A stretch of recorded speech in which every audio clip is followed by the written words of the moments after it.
If we can unlock intrinsic motivation, if we can unlock that I can't help but go do this because it fulfills me, and we can connect that to long-term development. When the pill wears off, when the workshop ends, when the DJs turn on the floodlights after the final encore, and the spigot of that peak experience ceases, the perforations in our vessel take precedent. We are drowning in information and starving for motivation. Need motivation? Watch Top 10 with Believe Nation. Top 10, I got a top 10. Got my motivation high for my top 10. Gotta learn from the wise women and men. All my life, like 9 and 9. For my top 10, top 10, 9 and 9. This one's for my top 10. Hey, it's Carmichael, and I make these videos because you are probably the most ambitious person in your circle, but you know you're capable of more, and you get that push by surrounding yourself with the best. So today, let's learn from one of the best, Jamie Wheal, and my take on his top 10 rules of success. Enjoy. Okay, let's kick it off with rule number 1. Unlock intrinsic motivation. Basically, our conscious mind is no more than the headlines on the Sunday edition of the New York Times, compared to the entire week's news. And so that fact that what we think of as ourselves and what we're actually in real time able to name, point out, and talk about is, a percent at most of all the data we're experiencing, all the sensations and inputs, is fascinating and or terrifying, depending on your point of view, and potentially liberating. Because if we can get access to more of that bit stream, and we can integrate it into our choices, our decisions, and even our inspiration, we have access to a lot more bandwidth. It's like going from dial-up to fiber optic in a heartbeat. Is that why this has become sort of your life's work? I mean, I think maybe on a sort of like cognitive level, on like an intellectual level, but really it's become my life's work because I just realized it's the only thing that makes me tick. It's the only thing that gets me up out of bed in the morning. We have a sort of inside joke. The first rule of flow clubs: you never talk about flow club. Like don't talk about it. Just go do it. Live it. Shut up. And so for me, I just realized I'm a lazy, unmotivated bastard when it comes down to it. You and me both. Bam. There it is. And so I just noticed that, and I'm like, wow. And then I noticed everybody else too, which was it felt like we're drowning in information. And we're starving for motivation. So like new ideas about, top 10 listicles about how to live better or be more productive and all that kind of stuff. I think there's a sort of false promise there. Because that's not the weak link. The weak link is, do I have enough drive in myself to do these things? And if we can unlock intrinsic motivation, if we can unlock that I can't help but go do this because it fulfills me, and we can connect that to long-term development, then I think we got something much more potent and potentially transformative than Post-it notes or affirmations. Rule number 2, get off the grid. I've spent the last week way up in the mountains above 9,000 feet in the Wasatch in Utah, off the grid, with no phone service. And when I came back down the mountain yesterday to hop on a flight literally to get here just in time for the dinners last night, I found my thumb starting to twitch. And I reached into my pocket and I actually I said Apple News, I wonder. And I clicked on it and I saw a bunch of headlines and I stopped myself. And then I scrolled over to my Atlantic Monthly app. And I clicked on that little bad boy, and I saw a bunch of very strange, like the Atlantic normally kind of has the sort of vibe of the week kind of thing, and I saw the headlines, and it's all about alt-right and identity politics. I thought, what's going on here? And then I clicked on a couple of my social feeds, and I see outraged postings, testaments of values, and I didn't click on any of them. So I am actually 1 week out of time right now. And because as soon as I get off this stage, I hop in a lift and I go straight back to the airport and straight back to those mountains to actually lead 70 folks, many peers and colleagues of you guys, off the grid in a drop-deep retreat for planning the future. I'm staying off this puppy. So I'm going to invite you guys, /ask you guys, /guilt you guys into doing the same. So can we all just take out our phones? Go on, hold them up. Testify, people. Hold them up. There we are. Okay, now, slide those sons of bitches into airplane mode for 15 minutes. Okay? Truly, ha ha ha ha ha, yes, truly, right? You gotta be kidding me. No way, yes, no, yes. And here's the deal, I will put skin in the game myself. There are no pretty pictures for me. This is the first and only time in my life I have ever given a public talk without a slide deck. So that's how much I'm putting it on the game, right? Because we, at great expense and investment of all of our time and resources, are here together now in this space. Can we do that for 15 minutes? Because what I noticed is that, and what I found, is that in that week that I was up in these mountains, busting my ass, by the way, so it wasn't like lounging, I actually found myself unwinding day by slightly by day. And what I was unwinding from was the relentless, always-on stimulation of our lives these days. And what it has felt like to me, especially, am I the only one, or did it feel like the world kind of lurched off its axis about 12 months ago? Right? It was right around kind of the political conventions, it was Brexit, it was all that, and things just haven't exactly seemed the same since. We're sort of living in this weird comic book version of reality, where the villains are twirling their mustaches, and where are the heroes, and there's tons of damsels in distress, right? And the pace of this is breaking us.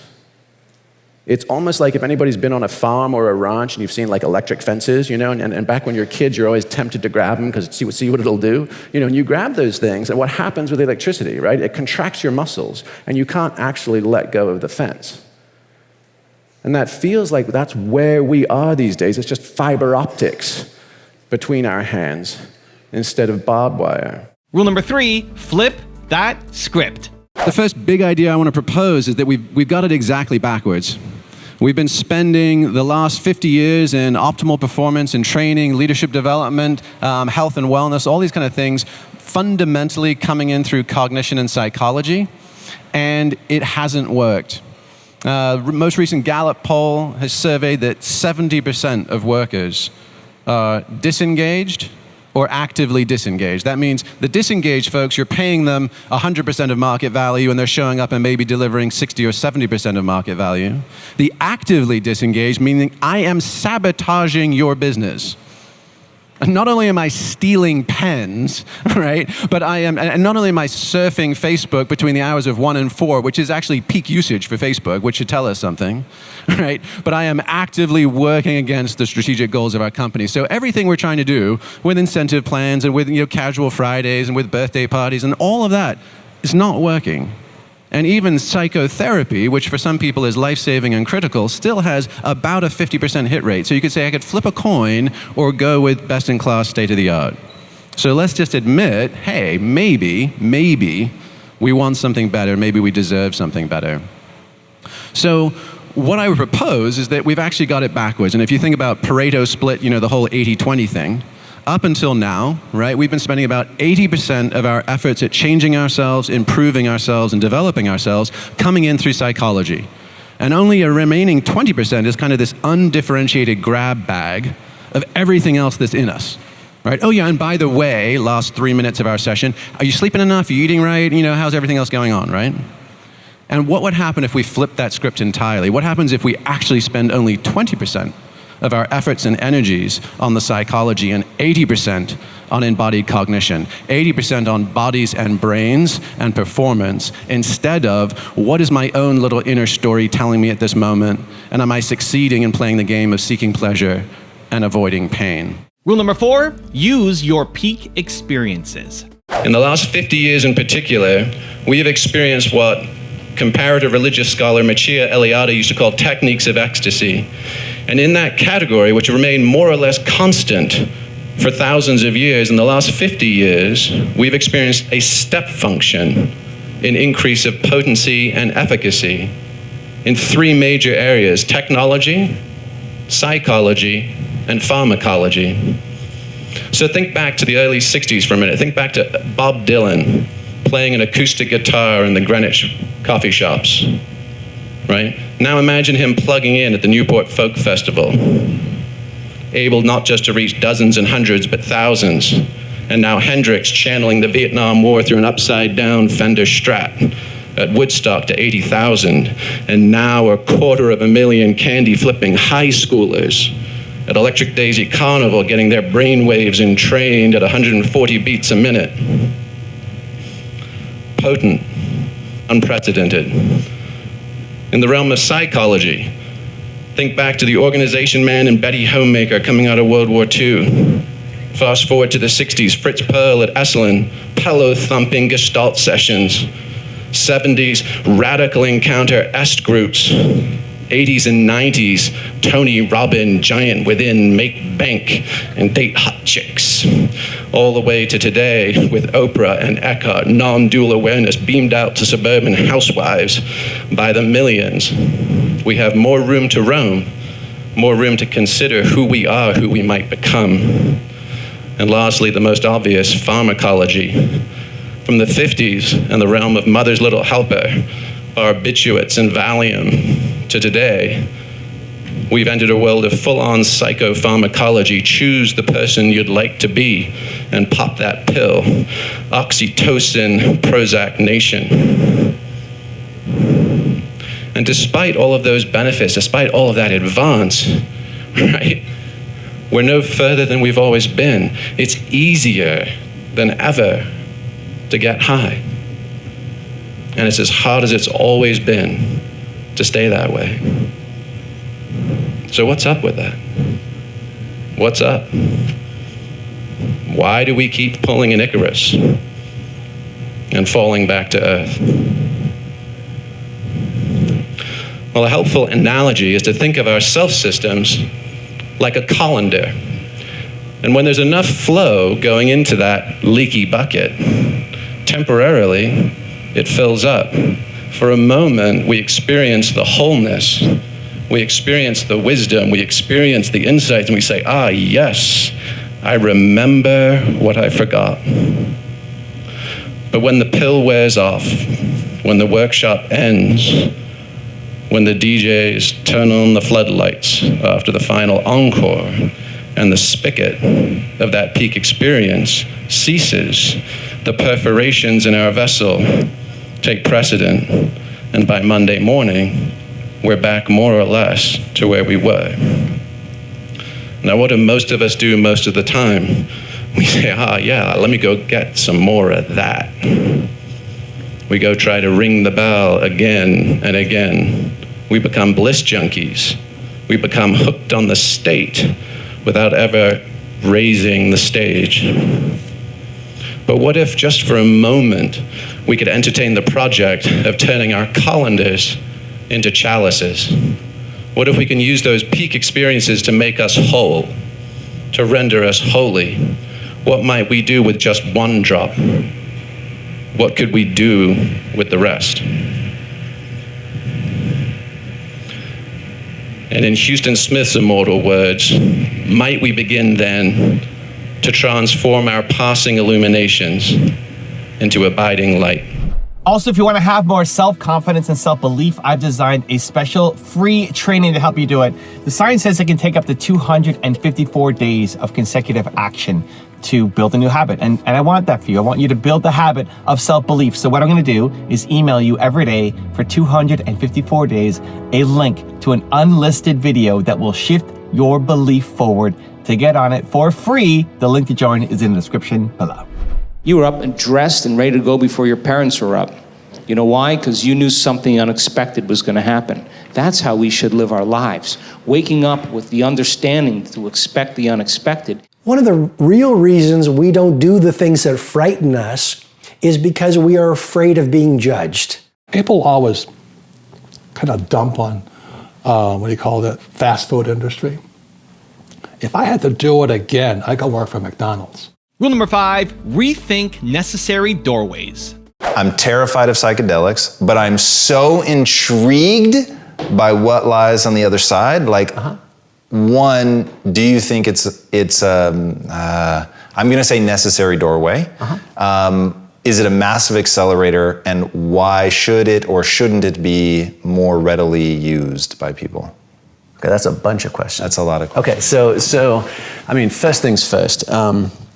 if there's a premise for our book at all that I would want people to take away, it's that the door matters less than the destination. Okay. Right? And so... But aren't some doors going to be easier than others? Some, and yeah, I mean, we even talk about it in one of the later chapters, which is like literally the ecstasis equation. Because people always ask us, what's the best way? Yeah, like, for hey, sure. Trust me, that's on the list of questions What's for today, the best way? And we're like, look, man, it depends. It depends on your time frames, your risk tolerance. My time frame, how long I have to get into. Yeah, like how, I mean, if you wanted to say, hey, I'm risk averse, right? I have all the time in the world, right? And I want the safest, surest way. I'd say dedicate, respiration practice and contemplation. Go forth and have fun. Right. And see me in 10 years. If you're like, I am desperate to have some meaning, like let's take, for instance, a specific case study of an Iraqi vet who's suffering from PTSD. Yeah, perfect. Right? So, I mean, so like you've got time, money, and access, and you can choose your path, and you're risk averse, go learn to meditate.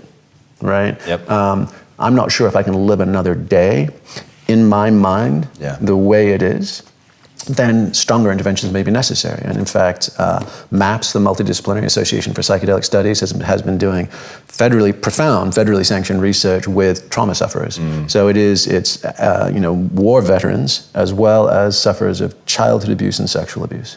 So folks who life has happened to them in ways that are unfair, unsustainable, and the burden of that wounding is literally killing them. And in as little as one session with MDMA, and for those folks that don't know, that's the core pharmaceutical ingredient in what folks often know as ecstasy or Molly. And when you ingest it, it interacts with your serotonin system, and it also releases dopamine and oxytocin. So you've got serotonin, dopamine, and oxytocin coming into your system, and it tends to leave people feeling, particularly if they have been traumatized, they can relax, they can feel safe, they can feel secure, and they're basically having the ability to go and revisit those traumatic events in ways that don't trigger their nervous system into fight or flight again.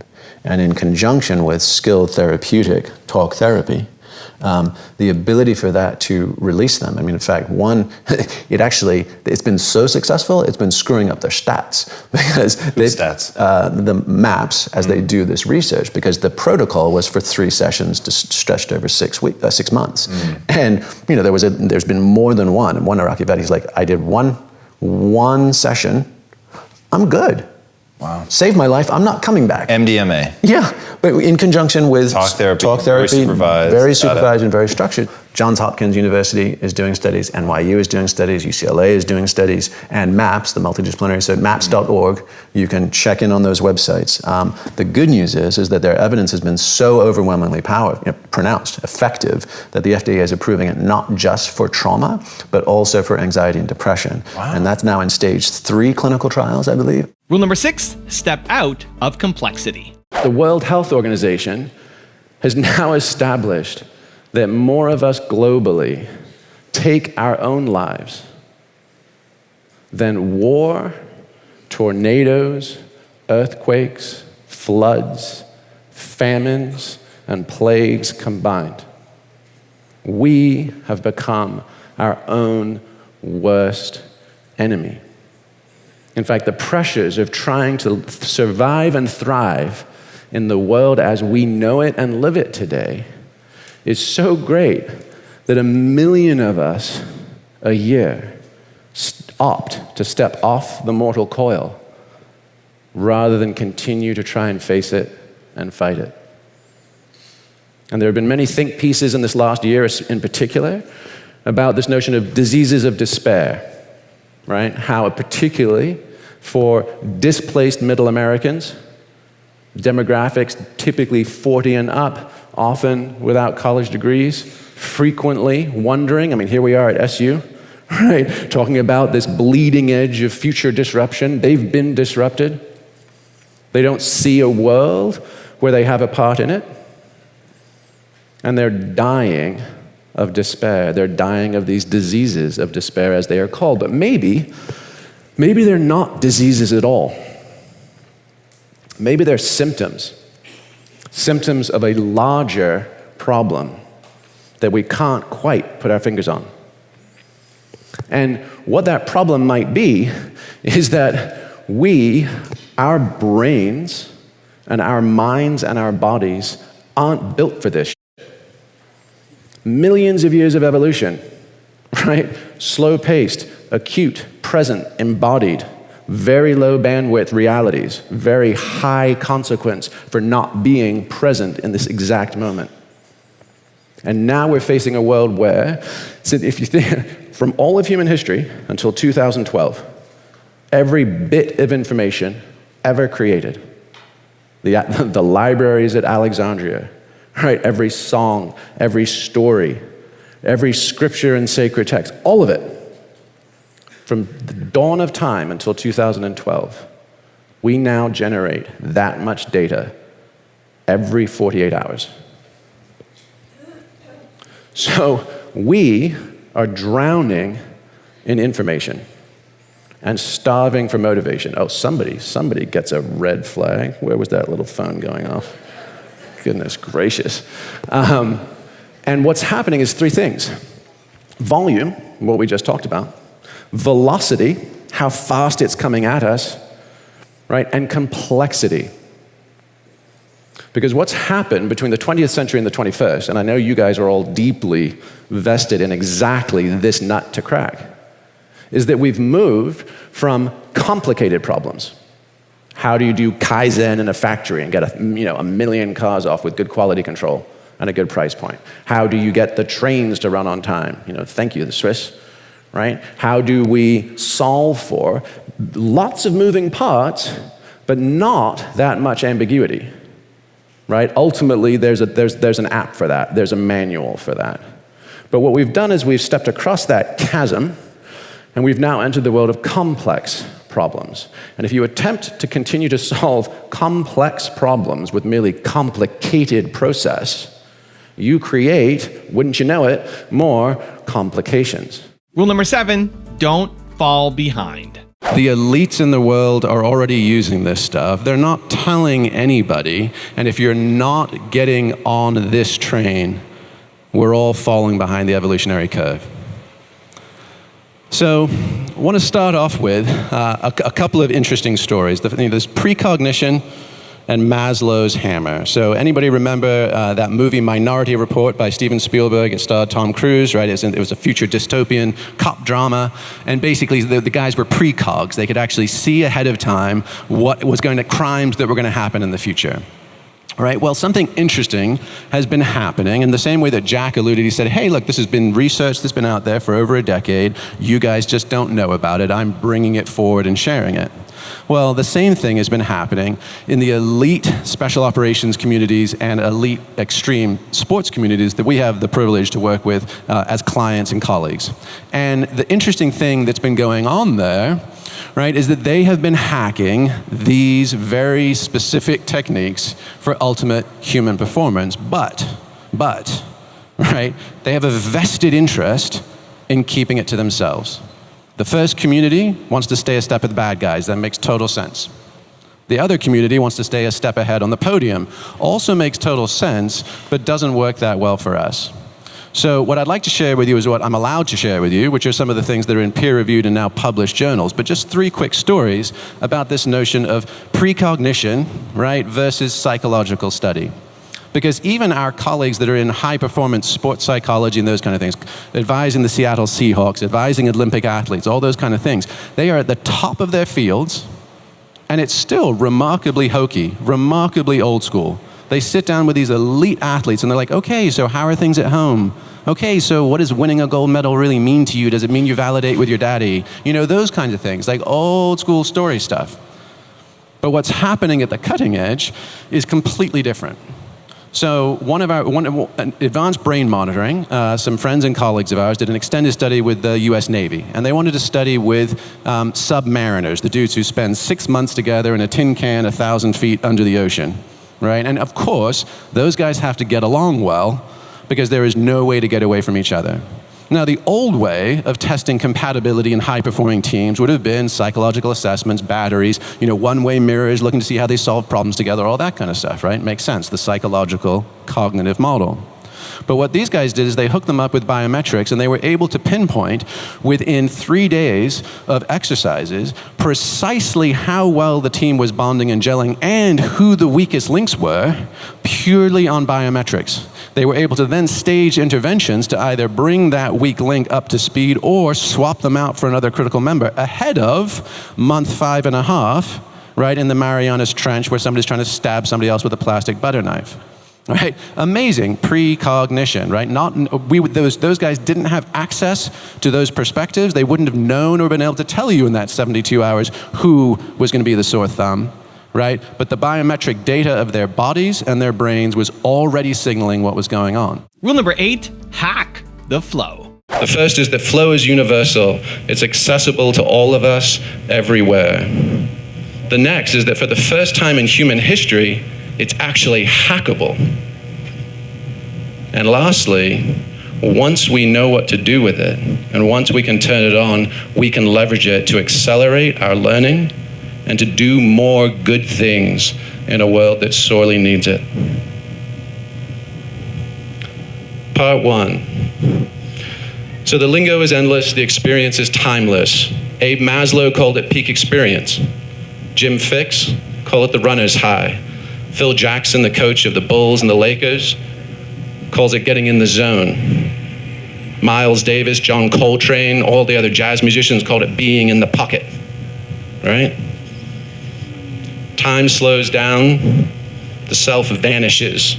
Action and awareness, the beer and the doer merge, and you drop into flow. It can last seconds, it can last a minute, it might even last an hour if we're lucky, but that blink of time becomes a lodestone, becomes our anchor. We spend the rest of our lives looking for it again. So let's cut to the chase. How can we hack it? How can we get more of it? Okay? So the first thing, there's one of the most invaluable qualities of the flow state is the loss of self-awareness. Our critical, waking, neurotic inner Woody Allen goes offline. Hallelujah. And just for that moment, we get to breathe and be without thinking and critiquing. The technical term for that, what's actually going on when they put elite athletes in fMRI machines, is called transient hypofrontality.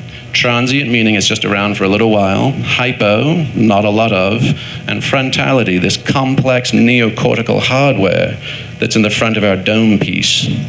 For just a while, it goes offline, and it's like shutting a bunch of really complicated programs on our browser. The central processor runs smoother, runs faster. The exact opposite of Aldous Huxley's doors of perception. Rather than the nozzle expanding, our aperture focuses, and we get richer, cleaner information processing. Rule number 9, turn off the switch. All of the problems we face today are wicked.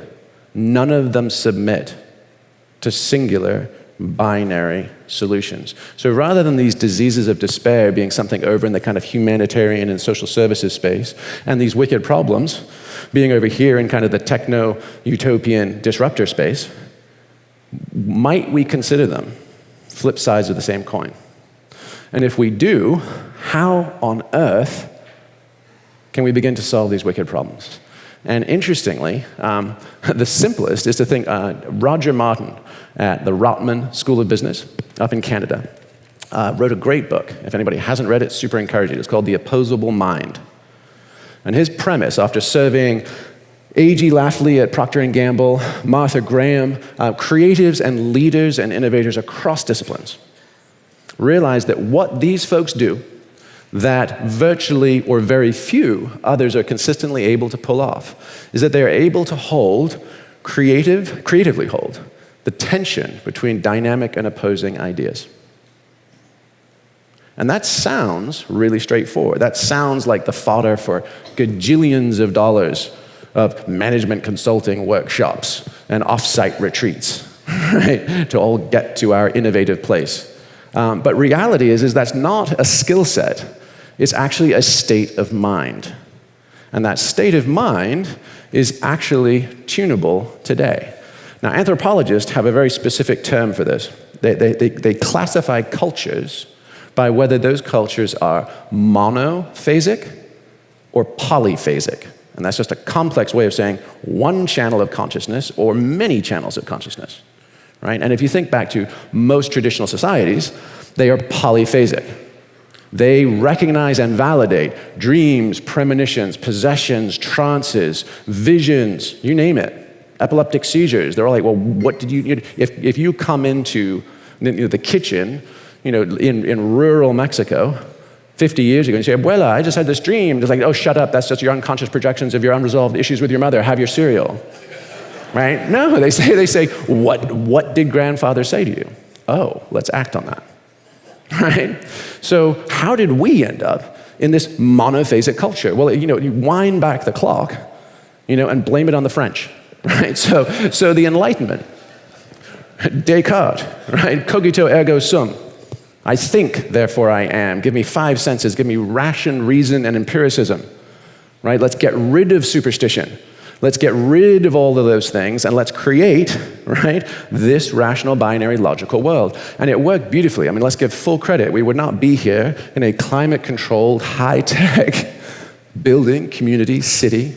We wouldn't be able to do any of the things that we do without that rational, binary, logical, prefrontal cortical self. So let's give it up for the PFC, okay? But, right, we never built an off switch. We forgot to build an off switch. And Mark Leary at Duke, who wrote a book called The Curse of Self, literally describes that pernicious problem. We turned on this hyper self-aware, always on hamster wheel mind of ours, and particularly is that how it's now intersected with this information ridiculous superhighway where we all just get flattened on a daily basis. It's killing us.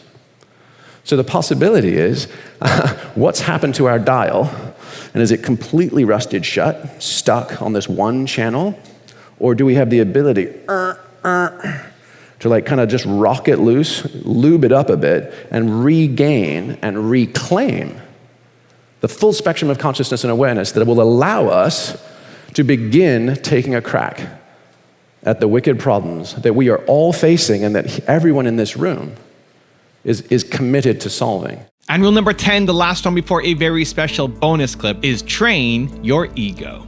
This takes us to the idea of good old Abraham Maslow's hammer. I'm sure you guys have all heard his quip, which is when all you've got's a hammer, every problem looks like a nail. And the technical term for that is functional fixedness, meaning literally when I have a tool and I think I know what that tool is for, I have a really hard time deploying it for a different use. Right? That hammer could be a boomerang. That hammer could be tied to a string and become a pendulum. That hammer could be a doorstop. But if I'm suffering from functional fixedness, that hammer is just looking for something to pound on. And I would propose that we have run into exactly the same issue with our self-identities, otherwise known as our ego constructs, right? Literally, who do I think of behind the eyes, my biographical self, my name is Jamie, I was born here, I'm this old, etc. And that as that self-sense has developed over the last few thousand years, right, think about the French Enlightenment, cogito ergo sum, I think, therefore I am. Nietzsche saying God is dead, he didn't literally mean, I'm a bitter atheist. He meant the age of mythology and superstition is dead, the age of reason and ration is here, right? This is a relatively recent self-construct. This is a relatively recent internal technology, and just because it showed up as our operating system, because it showed up acting as if it was all of us, the whole enchilada, the whole show, it's kind of hijacked the enterprise. But what if we just simply make a tweak, and we don't have to go down the New Age, Eastern mysticism route of ego death and enlightenment and a lot of those things which, the baby boomers tried. It hasn't seemed like that much of it's been super sticky or applicable, really, right? So what if we just take a more modern analogy and we say, hey, the operating system was the whole enchilada. That was ego hijacking the self system. What if we just move it over? What if we just train it? And we actually train it to be a user interface, a dashboard for our biopsychosocial selves. And instead of spending that 80% of time engaging in my stories and trying to ratify and validate and back and forth with each other, right? What if I just say, hey, I'm just monitoring everything that's going on in the whole shooting match? So that's the proposition. Now, what that allows us to do, right, is take things that used to be spiritual, considered that way, that used to be wrapped in superstition, wrapped in mystery, and wrapped in mythology, which serve beautifully, right? They're wonderful parts of our cultural tradition, and, right, partial and not always that applicable for us. In the last century, we took the mythology. The Greeks used to say, hey, the muses are what come into somebody. They come and they go. There's 9 of them. They've got names, right? This is how these amazing superpowers happen.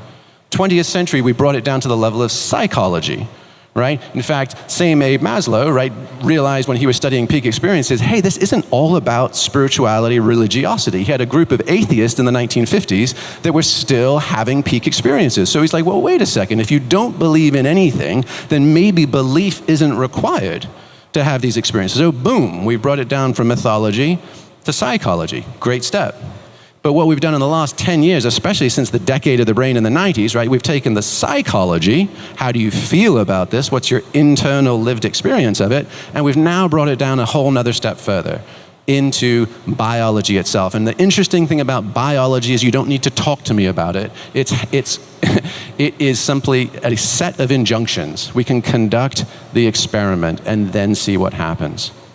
So to take this from the human experience over millennia, where we've all been seeking these experiences, and say, hey, perhaps we can tune ourselves and we can have a few more of these when we need them. Now I've got a special bonus clip that I think you're gonna enjoy, but before that, it's time for the question of the day. I wanna know, what was your single biggest takeaway from this video and your plan of action for the next week? When you just get inspired, you watch a video, you get motivated, amazing. The science says you have a 35% chance of actually doing something, actually following through. That, Believe Nation, is not enough. That is not you, not now, not anymore, not today. But when you get inspired and then you create a specific plan of action for what you're gonna do, that number jumps to 91% chance of you following through. And when you commit publicly to others, like leaving a comment in this video, it jumps to 95%. So the question of the day is your single biggest takeaway from this video and your plan of action for the next week. Put it down in the comments below, and maybe next week I'll profile you. Let's just look at the levels of development and the various capacities we have, and let's optimize them. So, for instance, rather than me being stressed out with rapid, shallow chest breathing, pumping cortisol and adrenaline, having an erratic heart state, and being in an unresourceful brainwave state, running mental maps and models that are clusters of cul-de-sacs and error messages. What if I instead learned to optimize all of them? What if I moved my brainwaves into alpha and theta? And actually they've done studies on Laird Hamilton and other extreme action sports athletes. And this whole 10,000 hours of practice, how many of you guys have heard of that lately? I blame Malcolm Gladwell for that one, right? It's a fiction, okay? How many of us can actually stick at something like that for 10 bloody years, half a day, every day? Think of the, I mean, we love that story, right? It's like Protestant work ethic, pull yourself up by your bootstraps kind of stuff, and we tell our kids all about it, and we tell our employees, but it's crap, right? I mean, look at the casualties, right? Littering on the side of the road are the people who make that trade-off. The Tiger Woods and the Lance Armstrongs, the Tiger Moms, and the bulimic prima ballerinas, the tortured artists. Right? Practice is hard. It's really hard. And if we can use instead ways to optimize our self-system, we can have more resources more often.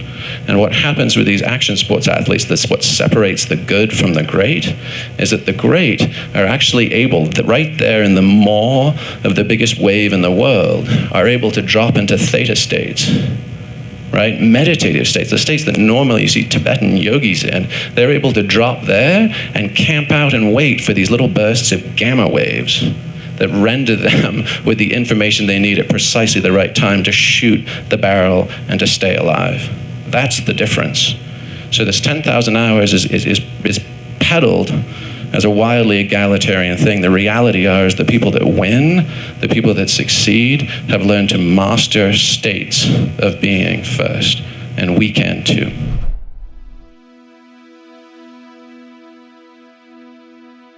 If you want 10 more amazing rules, I think you'll like the video right there next to me. Continue to believe, and I'll see you there. Kind of gives us meaning because it says, okay, there's actually a narrative that we carry with us throughout life. And now the choice has become really something that defines who we are, not just the moment of, but as a person in the world.